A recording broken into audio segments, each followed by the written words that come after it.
Chair of the Board of Health, who will share some remarks each with you this morning. We have had tremendous success. It's a source, really, it can be a source of great pride to the city, how much success we've had getting people vaccinated.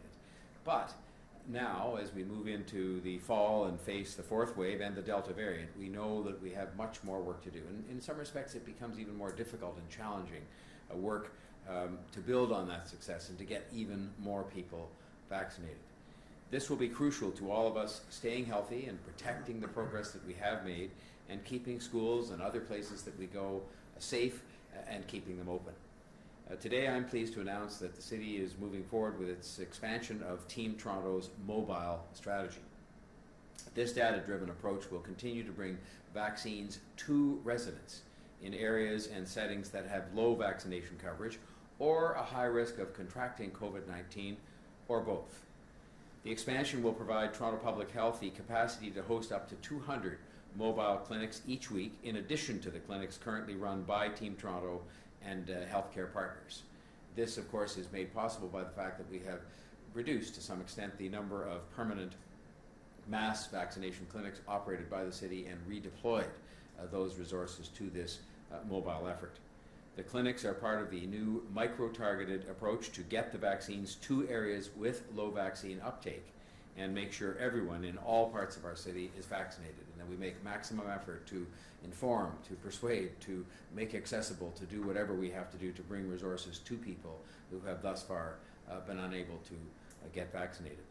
So the mobile clinics will focus on settings where residents work or study or play, such as workplaces or schools, post-secondary education, childcare, and places of worship. And you've seen examples of each of those, but you'll now see more examples of those kinds of very local settings in which people are comfortable and regularly attend, just as part of their routines.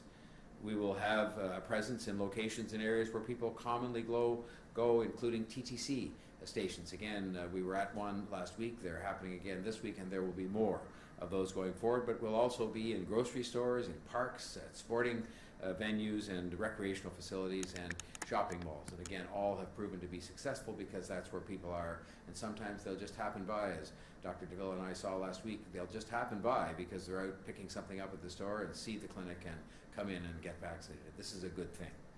Roughly half the vaccinations administered at our clinics and TTC stations last week were first doses, which means there's a need out there for these types of clinics for people who just haven't gone even to get that first dose, and for whatever reason they feel comfortable going to a place that is very mobile and perhaps in a place where you wouldn't expect to find it.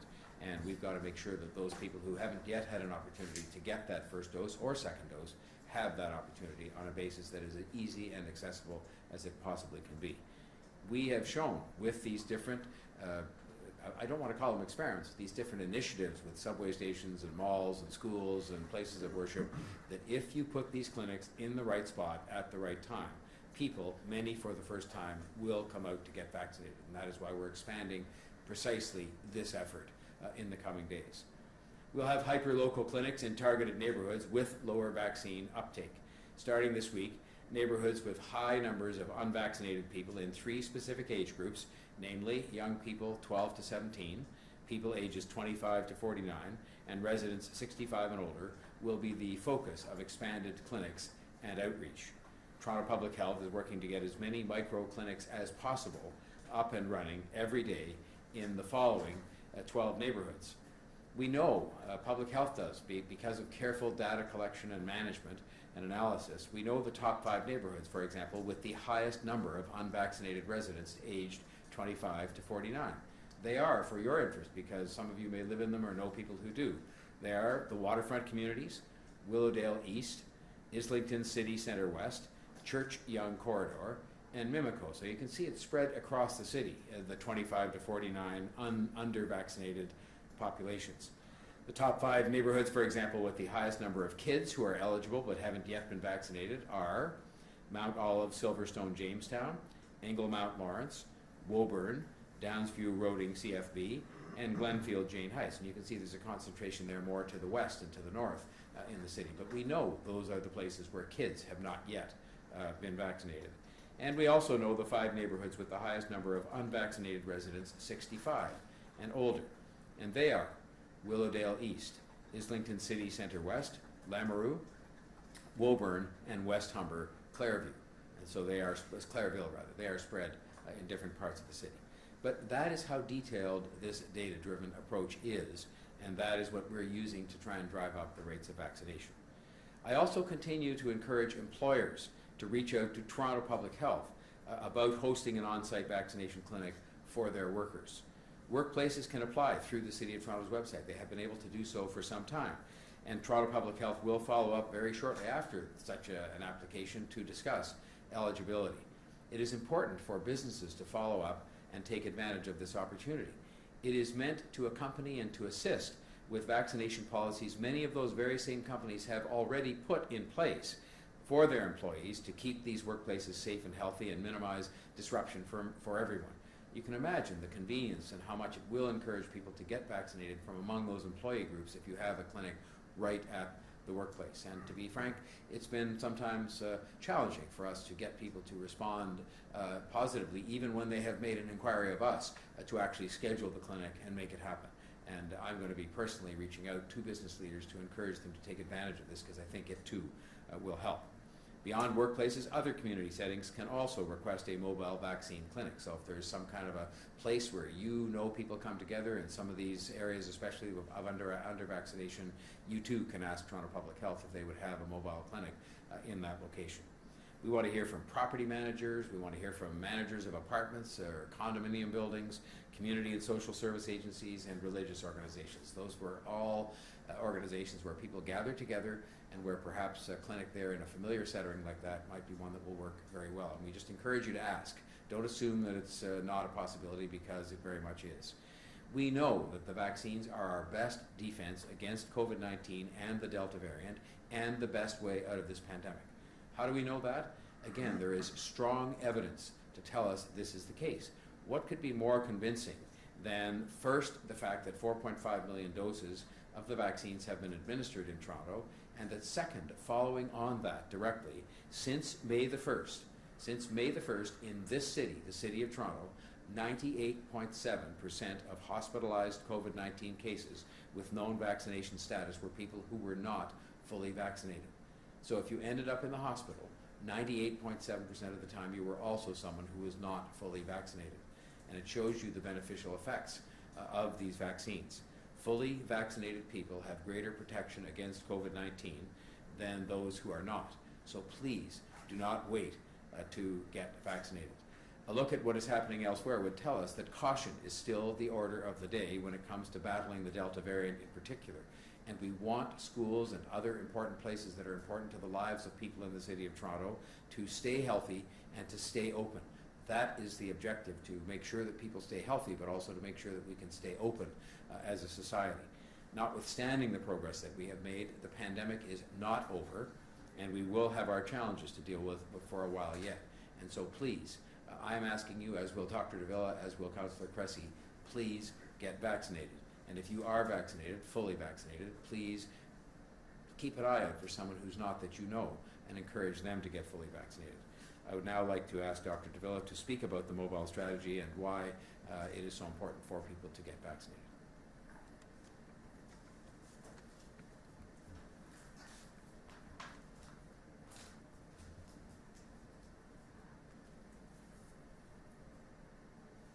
Thank you, Mr. Mayor, and good morning.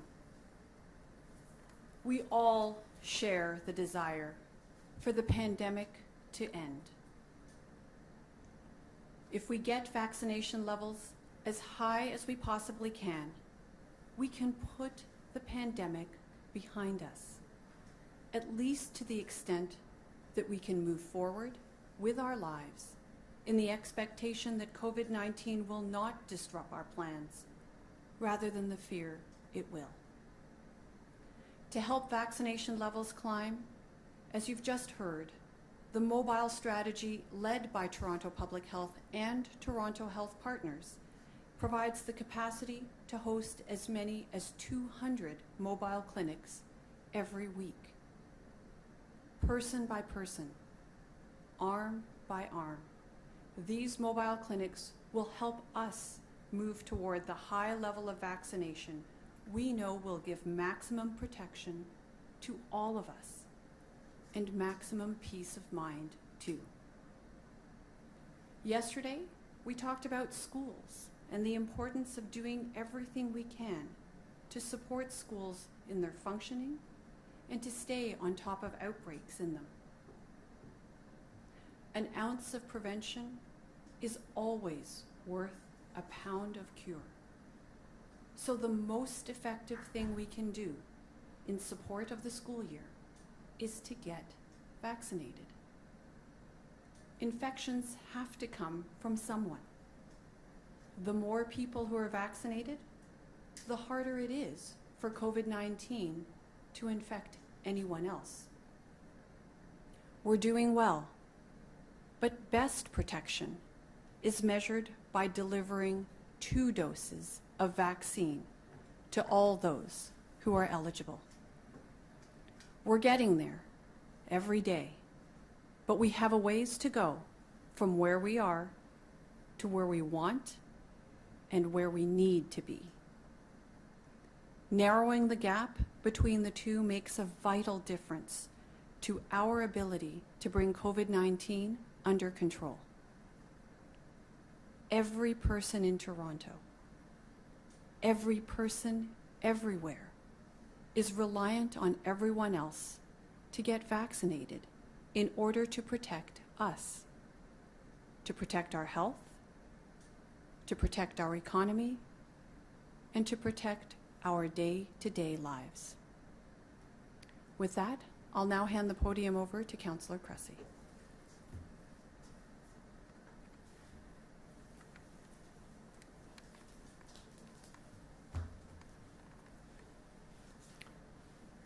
Well, thank you, Mayor Tory and Dr. Davila. Today I'd like to tell you a little bit more about our expanded Team Toronto mobile strategy. It represents the next phase in our efforts to break down every barrier, to build every bridge, and to reach everyone, everywhere in our city.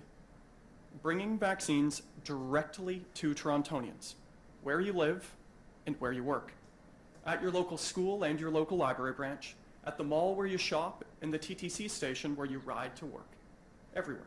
Absolutely everywhere. Now, as of this morning, thus far, Torontonians have stepped up in this campaign. 83% of eligible residents have received their first shot. 83%. 76.6% are now fully vaccinated. 76.6%. And every single day, thousands of Torontonians continue to get their shots. It truly is remarkable progress. In fact, Toronto is now a world leader in vaccination rates.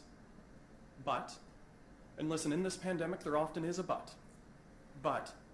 the higher our overall vaccination rate, the safer we'll all be. We have more work to do, and that's where our expanded Team Toronto mobile strategy comes in. Now, given all the talk of vaccines, I know it can seem hard to believe that some people who want a shot still haven't got one. But that's exactly what we're seeing. For many Torontonians, the issue remains access, not opposition to vaccines. While there may be some in our city who oppose vaccines, the vast majority of those yet to get a shot simply need some assistance. Many Torontonians still face barriers or questions that we're working to overcome, from mobility issues and language barriers to transportation access and technology challenges. Some people don't have an ID, and many frontline staff and shift workers don't have the time. And for many, it's simply about information. People in our city continue to have questions, and they need answers from people and sources they trust. And so to break down these barriers, to answer these questions, our mobile strategy is bringing vaccines and the healthcare professionals who administer them directly to people. And I have to tell you, this strategy works. Let me tell you about our experience. Our homestretch push in the north and west of our city saw 11,667 doses delivered over 9 days at 41 hyperlocal clinics. That push represented a 35% weekly increase in vaccine uptake in those communities. Our targeted vaccine drive in the Taylor-Massey neighborhood saw 1,237 doses administered over 2 days at 9 local clinics, with an exceptional 28% of those first doses. And just last week, we saw similar success and results at pop-up clinics at TTC stations and local schools, as the mayor noted, 2 TTC station clinics saw 300 residents get their first shot. And on Sunday, just a couple days ago, we hosted a clinic at a school in the Jane and Finch neighborhood. 79 kids got vaccinated. 45 of them, 59%, got their first shot. Listen, in a city with 2.7 million people eligible for vaccines, 345 first doses at 2 small mobile clinics may not seem like a lot, but it's this type of relentless, local, and targeted on-the-ground work that will make all the difference. That's what the Team Toronto mobile strategy is doing. And so it's been a long 18 months. People are tired, people have suffered. Torontonians just want this all to be over. And it will end. We just need to keep working, we need to keep pushing, and we need to get our city vaccinated. With that, I'll turn the podium back over to Mayor Tory, and we'll answer any questions you may have. Thank you.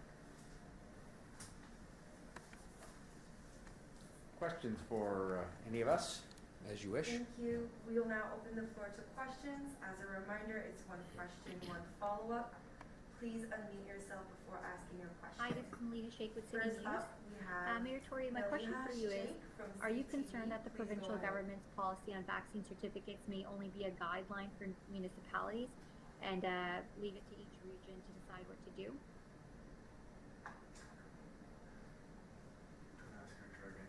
Hi, Malia. Please ask your question. Oh, Mayor Tory, can everyone hear me? We can now, yes, thank you. Oh, okay. So are you concerned that the provincial government's policy on vaccine certificates may only be a guideline for municipalities and leave it to each region to decide what to do?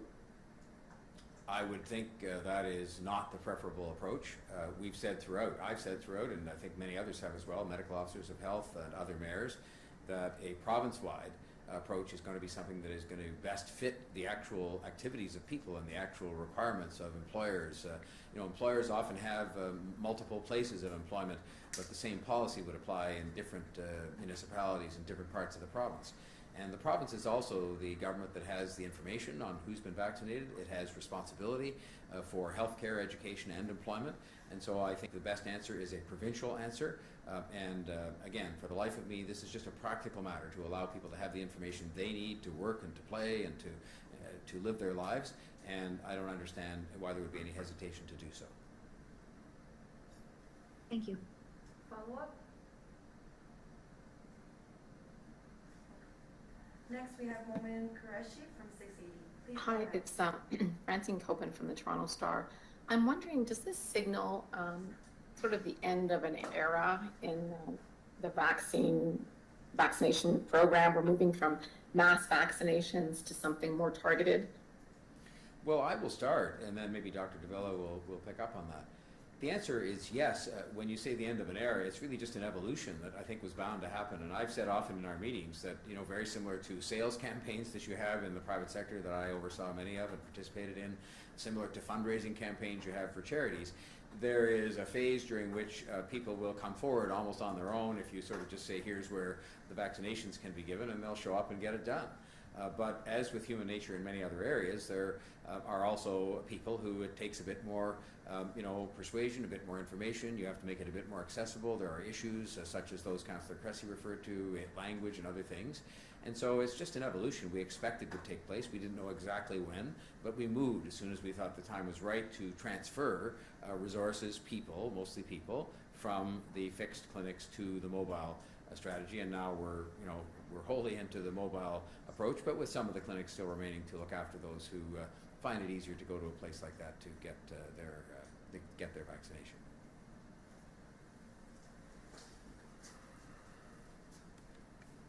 So thanks, Mr. Mayor, and thanks, Francine, for the question. I think exactly as the Mayor pointed out, in other realms of human activity, the same thing applies in the practice of medicine and in public health medicine in particular.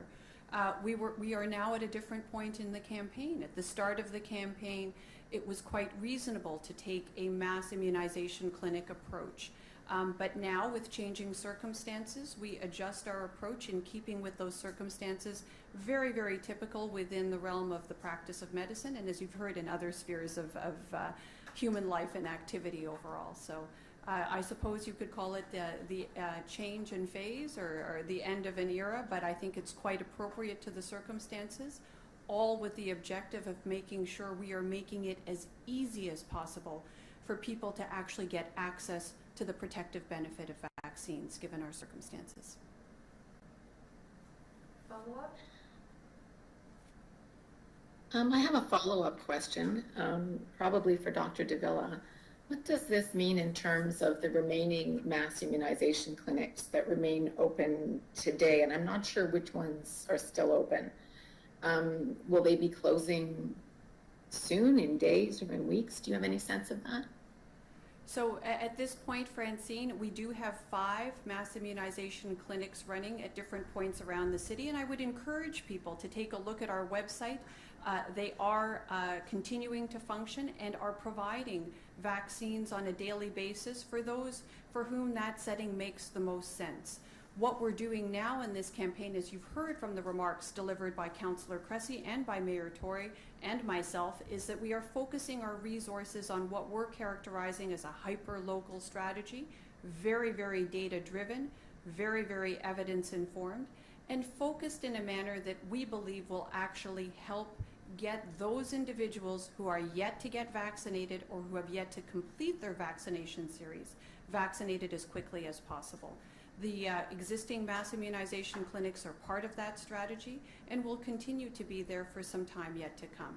Of course, we hope that at some point in the not too distant future, as we work towards getting to the other side of this pandemic, we anticipate that at some point in the future, we will be able to move beyond the realm of these clinics. And I think that will be a sign that we're on the other side of this pandemic. So we'll look forward to that day, and certainly getting us there faster will mean getting more and more people the protective benefit of vaccine. Thank you. Good morning, it's Momin Qureshi from 680 News. I'm not sure who can answer this question, but there are a percentage of people who are anti-vax, maybe who are the loudest, the people who refuse to get it, who spout conspiracy theories. But we know there are lots of people who don't get it for other reasons. And I just wanted to know if there's any data that you guys have, or what that percentage is of people who haven't got it, maybe because of education, access, other reasons, or if you can talk about how big that number is of people who haven't got it, who aren't that group that appear to be the loudest, who refuse to get it. So thanks for the question, Momin. I can say that in general, there is a significant body of literature in and around vaccine hesitancy.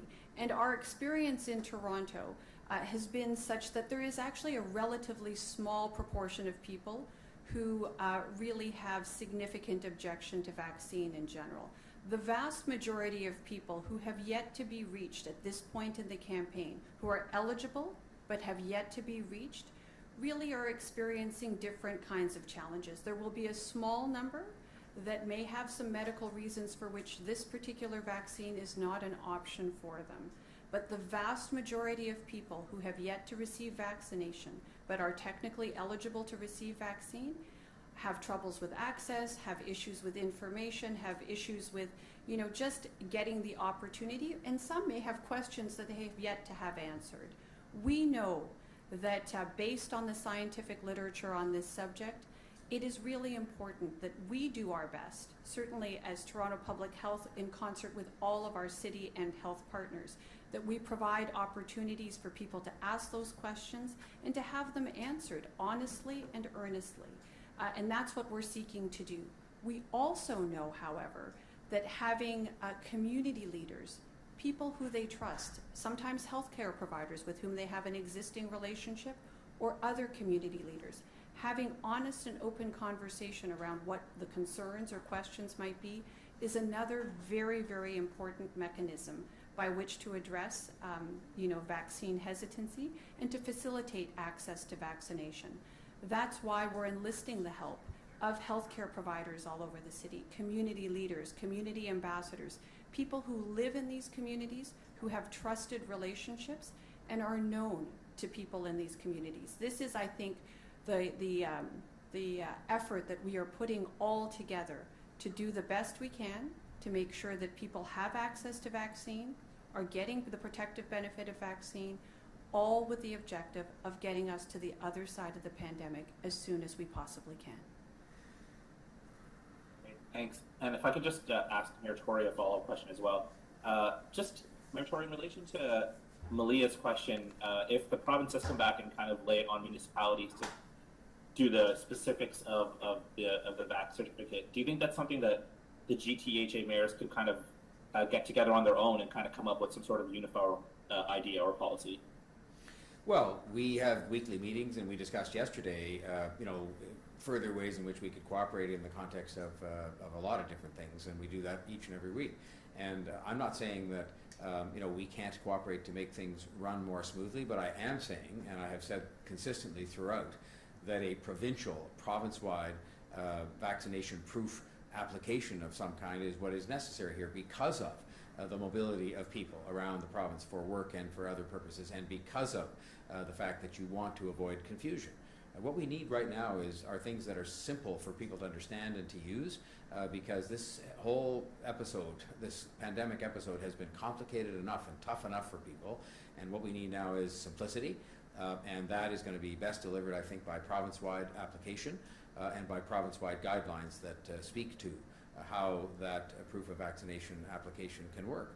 And so I just think that is a far preferable way to go about it. But I will say to you that the environment, and I think if you look at a statement we put out yesterday from the GTHA mayors and chairs, it was very much cooperative and willing and anxious to work with the province to make sure that all of this continues to work in the best interest of keeping people healthy and keeping things reopening on as steady a basis as possible, including and particularly starting with the schools. Thank you. We have Mark McAllister from Global. Please go ahead. City.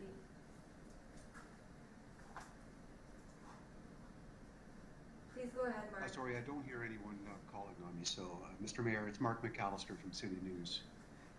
You no doubt remember years ago the intense debate that took place with regard to the east end of the Gardner. Tonight is the night when that east end ramp is officially closed and will be permanently closed and torn down, and this will no doubt spark more debate, not only about the future of what happens down there, but just the disruption to traffic. So I'm just wondering if you could just speak to that and the fact that so many people will be disrupted as a result of not being able to get to and from the Gardner as quickly and as easily as they currently can. Well, first of all, had the entire Gardner Expressway been taken down, the traffic disruption would have been monumentally worse than what is going to happen as a result of some construction that will happen on a temporary basis and the removal of this ramp. But let's look at the plus side of the removal of this ramp, which will provide for easier access to the waterfront. It will help us in our flood protection efforts. It will allow for some construction that will happen to create pedestrian, cycling, and even a linear park. So there's a lot of benefits that will come from this as part of the overall agreed upon redevelopment of the Gardner Expressway. The expressway itself in due course will be moved, as people probably know, much closer to the train tracks so as to free up access to waterfront land and make it more open in that area. This is a discussion and a decision that was taken by the City Council a number of years ago. The planning and design work has continued during the time between, and now we're proceeding to do the work.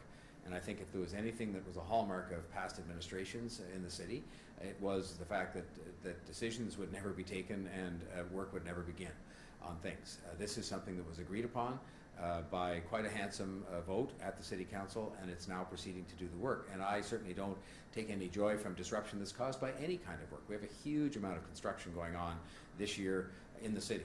But let's remember, this is the fastest growing, or if it's not, it's one of the top 2 or 3 fastest growing cities in all of North America. I'm proud of that because it means people from around the world are choosing Toronto. People from this country and this continent are choosing Toronto to come and build our economy and build up one of the world's most livable cities.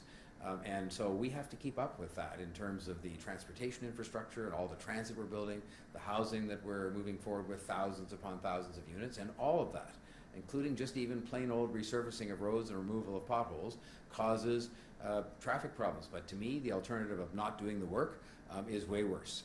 And so we have to do this work, and we try to do it in a way that is as considerate as possible of the need to keep everybody moving and safe, and that includes not just drivers, but pedestrians, cyclists, and others.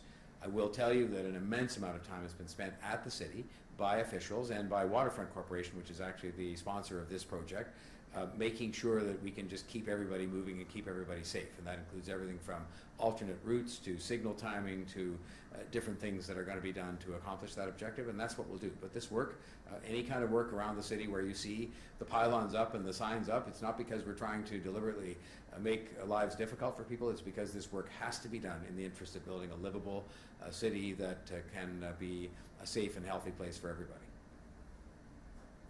Thank you very much. Great. Thank you so much. This concludes our press conference. Have a great day.